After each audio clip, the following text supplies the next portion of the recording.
Bleta e vogël dhe lulja magjike. Në një livadh plot ngjyra jetonte një bletë e vogël me emrin Meli. Ajo ishte shumë kurreshtare, por edhe pak tembele. Ndërsa bletët e tjera mblidhnin nektar çdo ditë, Meli luante mbi lule dhe thoshte: "Kam kohë më vonë." Një mëngjes, mbretëresha e bletë tha: "Dimri do të vijë shpejt, duhet të punojmë së bashku." Të gjitha bletët nisën punën, por Meli vazhdoi të luante. Teksa fluturonte larg, pa një lule të madhe të arë që po përkulej nga era. "Më ndihmo pak," pëshpëriti lulja. "Jam lodhur dhe askush nuk ndalet tek unë."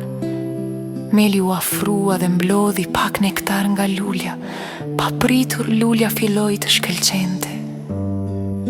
"Faleminderit, Meli," tha ajo.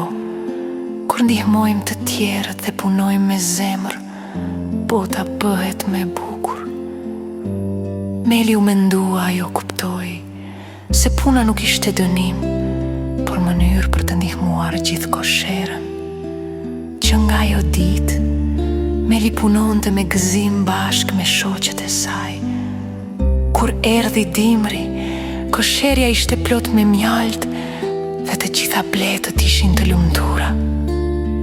Mesazhi: me punë, përkushtim dhe ndihmë ndaj të tjerëve, arrim gjëra të bukura së bashku.